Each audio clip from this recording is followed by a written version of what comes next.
All right, let's just jump right in. We're going to try something kind of crazy here. We're talking 6 massive volumes, over 2,000 pages of one of the most ambitious stories ever put to paper, and we're going to distill it all into one complete explainer. This isn't just a summary. This is the full story of Katsuhiro Otomo's masterpiece, Akira. So yeah, you're going to want to buckle in for this one. So where do we even begin? Well, our story kicks off in this sprawling, futuristic city called Neo-Tokyo. But here's the thing, you can't really understand Neo-Tokyo without knowing what happened to, well, old Tokyo, the day it was literally wiped off the face of the earth. So, this is the version everyone's been told, right? This massive cataclysm, the event that supposedly kicked off World War III. And out of those ashes, a new city was born. But, and this is a huge but, the official story, it's not even close to the real one. 31 years. Think about that. That's how long it's been. So we're jumping 3 whole decades into the future, into the world that was built on top of that one single event. And this is Neo-Tokyo. It's this incredible city of extremes.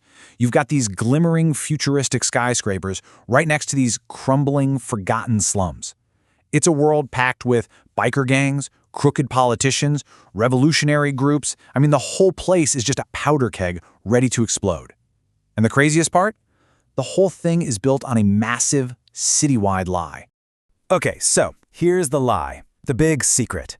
That explosion back in '88, it wasn't World War III. It was a kid, a psychic child named Akira.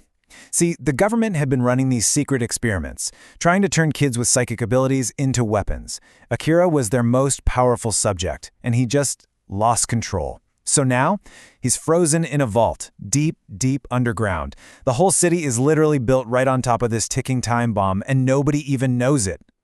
But, for all the government conspiracies and these huge cosmic secrets, this story is actually driven by something way more personal. It really all comes down to 2 boys. 2 best friends. And their broken friendship is what's going to, quite literally, set the world on fire. So on one side, you've got Kaneda. He's the leader of the Capsule's biker gang. He's loud, he's confident. He's always been the protector, And then you have Tetsuo. He's the friend who's always being saved by Kaneda. And man, does he hate it. Every single time Kaneda swoops in to save him, it just digs the knife in deeper, feeding this desperate, burning need to prove that he's strong too.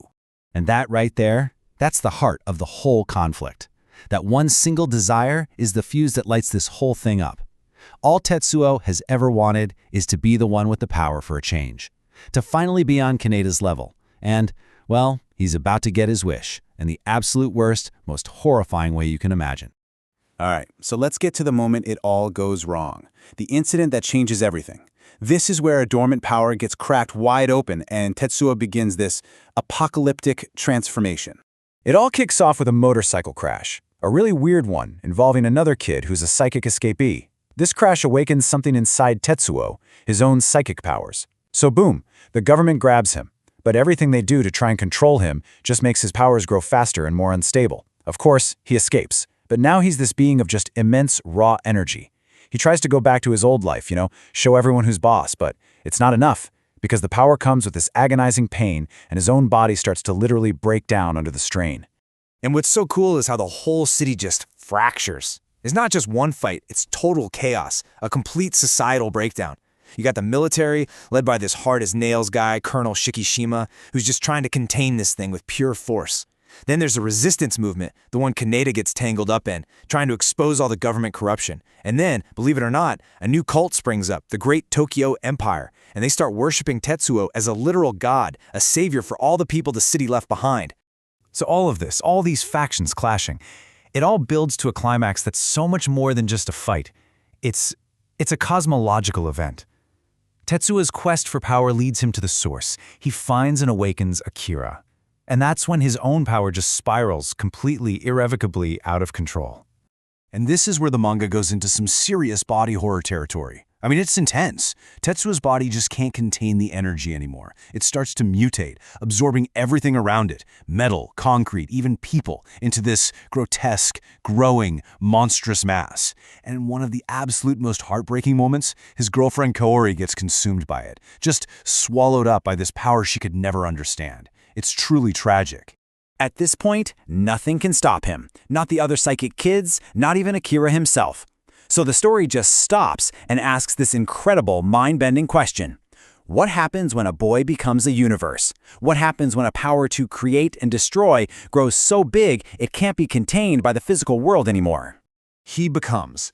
The energy he releases becomes a singularity. It's basically a new Big Bang. So Tetsuo doesn't die in the way we think of it. He transcends. He becomes the very beginning of a brand new universe, something totally beyond our reality.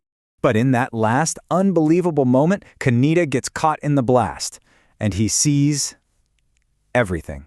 He lives Tetsuo's entire life in an instant, from the inside. He feels all the pain, all the resentment, but also the love that was buried deep down underneath it all, and for the very first time, he finally, truly understands his friend.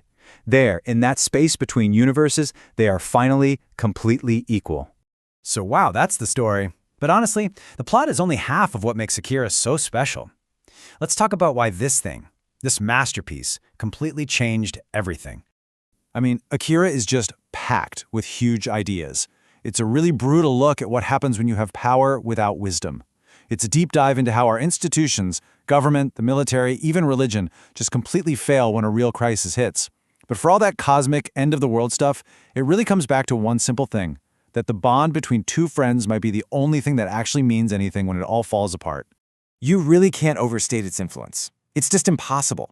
For so many people in the West, this was the thing that blew the doors wide open for manga. It was a total game changer. The 1988 movie, it completely redefined what animation could even do. And its vision of a cyberpunk, decaying city, I mean, you see its DNA in everything, from The Matrix to Chronicle. Our pop culture today would look so different without Akira. And this really just puts it all in perspective, doesn't it? The sheer scale of what Katsuhiro Otomo did here. We're talking 8 years of his life. 8 years spent drawing over 2,000 pages by hand to tell this one single story. The commitment, the level of sheer craft, it's just staggering. It's mind-boggling. And in the end, Akira leaves us with this really powerful thought. Yeah, it's a story about the end of the world, but it's also about a hurt, resentful kid who gets everything he ever dreamed of, and it destroys him. It forces us to grapple with this really tough question that has no easy answer. When someone becomes powerful enough to be completely ungovernable, what do we owe them? And what, if anything, do they owe us?